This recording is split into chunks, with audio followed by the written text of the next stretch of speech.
कितना महान नाम है यह। जितना महान नाम उतने ही महान रही है इसकी गौरव गाथा।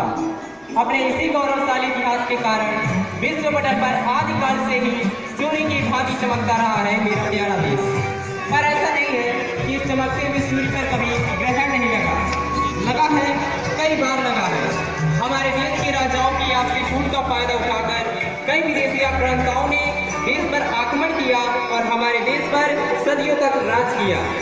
समय समय पर भारत माँ के कई वीर सपूतों ने इन विदेशी आक्रांताओं का विरोध किया, पर सहयोगियों के अभाव और गद्दारों के कारण उनकी बुलंद होती आवाज को हर बार दबा दिया गया। देश पर आक्रमण करने वाले आखिरी आक्रांता थे अंग्रेज, जिन्होंने हमारे देश को खूब लूटा तथा देशवासियों पर असंख्य अत्याचार किए। उनके अन्याय के विरुद्ध देश की क्रांति के भाव सन 1857 में ही फूट पड़े थे, पर अंग्रेजों के खिलाफ 57 में सुलगने वाली वह चिंगारी 20वीं सदी तक आते आते शोले का रूप धारण कर चुकी थी। भारत माँ की वीर सपूतों ने हिंसा और अहिंसा के अलग अलग मार्गों पर चलकर देश को आजाद कराने के लिए अथक प्रयास किए। 28 सितंबर 1907 को भारत माँ की धरती पर एक और वीर सपूत का जन्म हुआ। नाम था भगत सिंह।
वो दिन और उस दिन का वो काला इतिहास कौन भूल सकता है।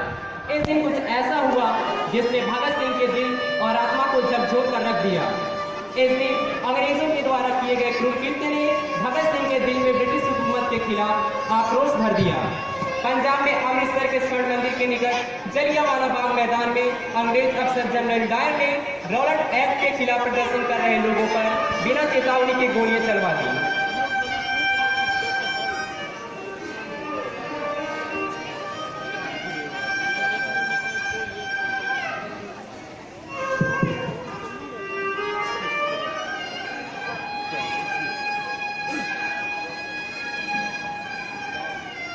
साथियों, अब हम ब्रिटिश हुकूमत की बात नहीं मानेंगे।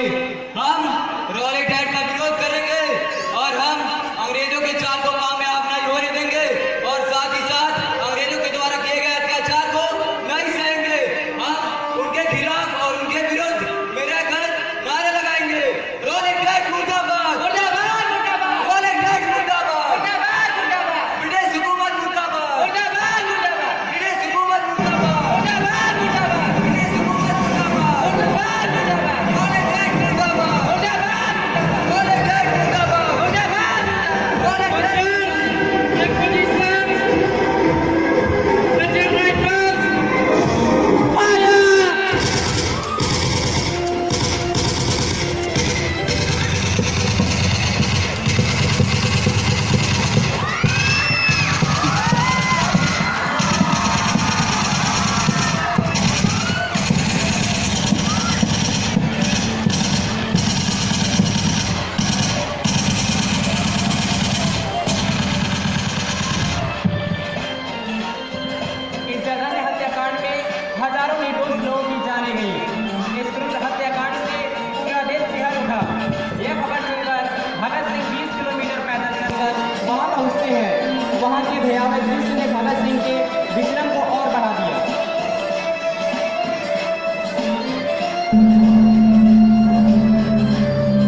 प्रकार से ब्रिटिश हुकूमत का साथ ना दे, ना तो किसी प्रकार का टैक्स दे, ना उनकी फैक्ट्रियों, कारखानों और दफ्तरों में काम करे और ना ही उनकी कंपनियों से निर्मित किसी वस्तु का प्रयोग करे। भगत सिंह गांधी जी द्वारा चलाए जा रहे इस आंदोलन से काफी प्रभावित थे। उनके आंदोलन का समर्थन करते हुए उन्होंने सरकार द्वारा प्रायोजित किताबों को भी जला दिया।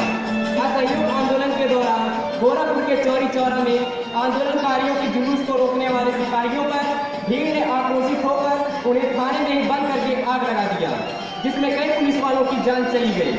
अहिंसा के समर्थक महात्मा गांधी ने इस बात से दुखी होकर असहयोग आंदोलन वापस ले लिया। अंग्रेजों के खिलाफ भगत सिंह के मन में आक्रोश पहले से तो था ही, बड़े होने के साथ साथ ये आक्रोश और भी बढ़ता गया। बड़े होने के बाद वे कई क्रांतिकारी संगठनों से जुड़ गए। उनके क्रांतिकारी मित्र थे पंडित चंद्रशेखर आजाद, राजगुरु,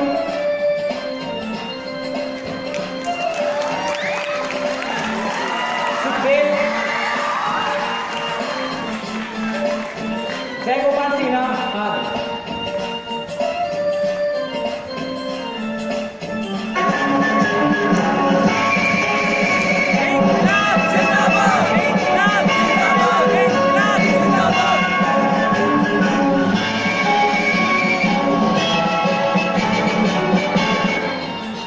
इसी दौरान 3 अक्टूबर 1928 को लाला जी की अगुवाई में साइमन कमीशन के विरुद्ध में कर रहे विरोध प्रदर्शन पर स्कॉट ने लाठीचार्ज कर दिया।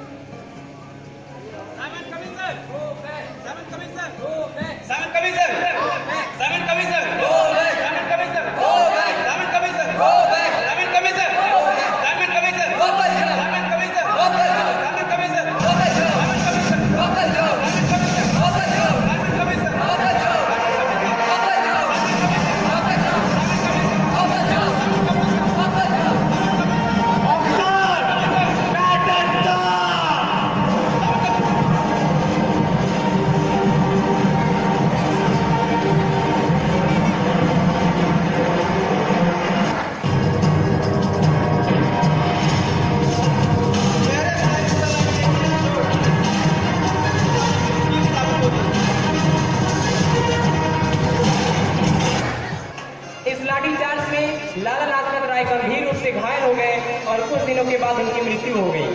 भगत सिंह और उनके क्रांतिकारी मित्र लाला जी के मृत्यु का बदला लेना चाहते थे, इसलिए उन्होंने स्कॉट को मारने की योजना बनाई।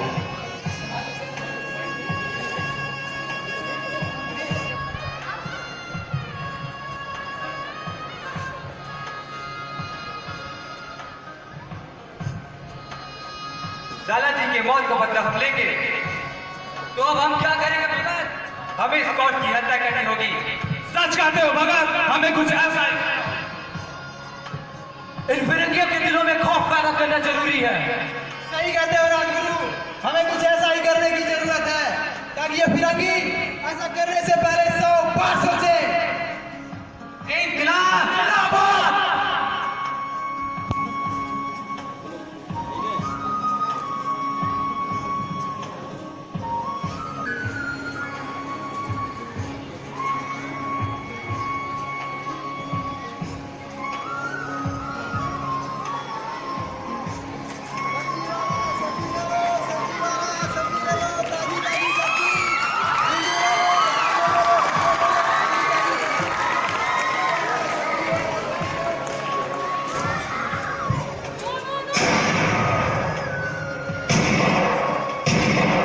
भाग भगत भाग।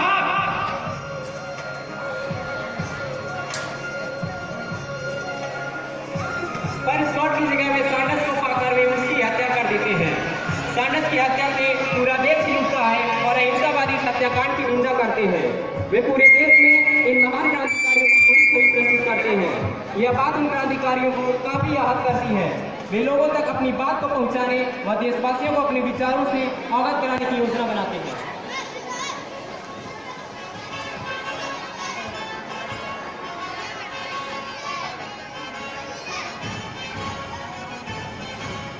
हम क्या कर रहे हैं, क्यों कर रहे हैं, ये जनता को नहीं मालूम। न तो बस केवल यही मालूम है जो अंग्रेजी सरकार में हमारे बारे में बता रही है, यही कि हम आतंकवादी हैं।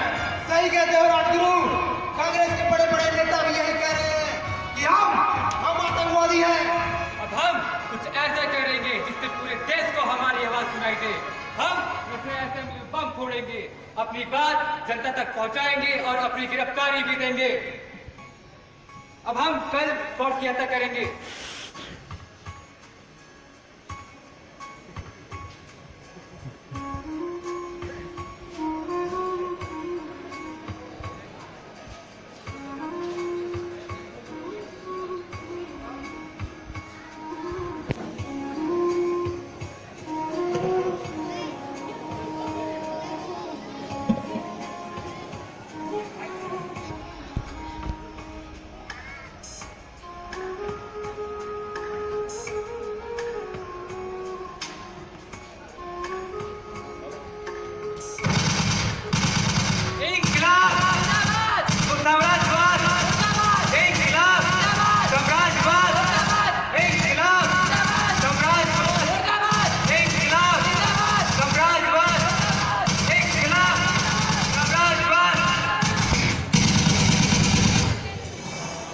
भगत सिंह और उनके साथी पकड़े तो जाते हैं, पर उनकी आवाज देश के कोने कोने तक पहुंचनी शुरू हो गई। उनकी सोच और विचारधारा से देश अवगत होने लगा, अंग्रेजों पर दबाव बढ़ने लगा। अब अंग्रेज किसी भी तरह से भगत सिंह और उनके क्रांतिकारी साथियों को दोषी साबित करना चाहती थे। इसी बीच उन्होंने उनके एक साथी जय गोपाल सिन्हा को पकड़ उसे डरा धमकाकर और उसे छोड़ देने का लालच देकर भगत सिंह और उनके साथियों के खिलाफ गवाही देने के लिए तैयार कर लिया। अदालत ने भगत सिंह और उनके साथियों पर सैंडर्स की हत्या का मुकदमा चलाया और उन्हें दोषी करार दिया गया। भगत सिंह, सुखदेव और राजगुरु को फांसी की सजा सुनाई गई।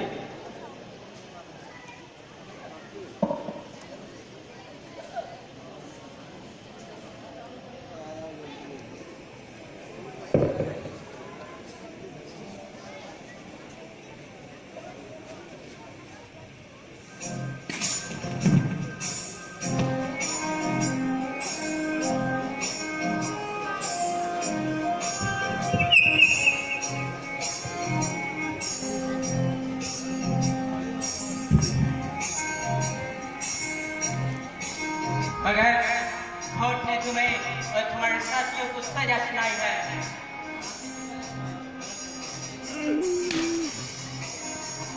मगर हमारी सजा क्या है जिला साहब? हमें ये तो बताइए।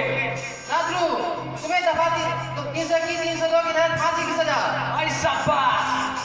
सुखदेव, तुम्हें दफा 302 के तहत फांसी की सजा। वाह जिला साहब, क्या बात की है आपने। भगत, तुम्हें दफा 302 के तहत फांसी की सजा। ये तो बड़ी खुशी की बात है जिला साहब। तुम्हें फांसी की सजा सुनाई गई और तुम खुश हो रहे हो। अभी तुम्हारी एज ही क्या है? इस एज में तो आदमी अपने ड्रीम को डिजाइन करता और उन ड्रीम को पूरा करने को ट्राई करता है। जिला साहब, ड्रीम तो मैंने बचपन में देख लिया था। ये देख रहे हैं आप, ये है मेरा ड्रीम, ये है मेरा सपना। इस मिट्टी को तुम ड्रीम बोलता है? जिला साहब, ये कोई मामूली मिट्टी नहीं, ये जलियांवाला बाग की मिट्टी है। इसे मैं हमेशा अपने पास रखता हूँ ताकि ये मेरे सपने, मेरे वजूद और मेरे मकसद की याद दिलाती रहे, जिसका नाम है आजादी, आजादी, आजादी। तुम्हें क्या लगता है तुम्हारे फांसी से तुम्हें और तुम्हारे देशवासियों को आजादी मिल जाएगी? जब बहता खून शहीदों का, तकदीरें पलटी कौमों की, मुझे पता है मेरी ये कुर्बानी यूं ही व्यर्थ नहीं जाएगी। देखो भगत, I know you are a good human being, but अगर तुम हमारी गवर्नमेंट को अपॉलॉजी लेकर लिखकर दे दो और अपने बाकी साथियों का पता बता दो, तो मैं पूरी कोशिश करूंगा कि तुम्हें फांसी ना मिले। जिलर साहब, मैं जब 3 साल का था तब मेरे दादा स्वर्ण सिंह शहीद हो गए थे। जब मेरे गुरु करतार सिंह ने अपनी जान की कुर्बानी दी थी तब मैं बस 8 साल का था। जो बच्चा कुर्बानी की भला बड़ा हो तो आप सोच भी कैसे सकते हैं कि वो आपकी सरकार को माफीनामा भेजेगा। भगत, एक बार फिर से सोच लो तो। देश से निकलेगी नमक भी वतन की उल्फत, मेरी मिट्टी से भी खुशबू वतन आएगी। मत कर गुरूर ऐ जालिम, मत कर गुरूर ऐ जालिम, अहम तेरा भी टूट जाएगा। तारीखें बदलेंगी, हमारी ये शहादत काम आएगी और ये मेरा देश तेरी गुलामी की जंजीरों से छूट जाएगा। हम वतन के दीवाने, वतन पे ही मिट जाएंगे, दुनिया हमको याद करेगी, ऐसा कुछ कर जाएंगे। बहुत ही ये तानाशाही, अब तेरा तक तो तान डोलेगा, तेरा वजूद ना बच पाएगा जब लहू देश का खोलेगा। तो फिर तुम्हारी आखिरी इच्छा क्या है? हम तीनों गले मिलना चाहते हैं, आपके पिछले फिर न जाने कब मिलेंगे। ओ मेरा रंग दे बसंती चोला, मेरा रंग दे, ओ मेरा रंग दे बसंती चोला, ओए रंग दे बसंती चोला, ओ मेरा रंग दे बसंती चोला। भारत माता की, भारत माता की, भारत माता की। इस प्रकार भगत सिंह, सुखदेव और राजगुरु हंसते हंसते देश को आजाद कराने के लिए फांसी के फंदे पर झूल गए और उनकी यही शहादत एक दिन रंग लाई और देश 15 अगस्त 1947 को आजाद हुआ। जय हिंद, जय भारत।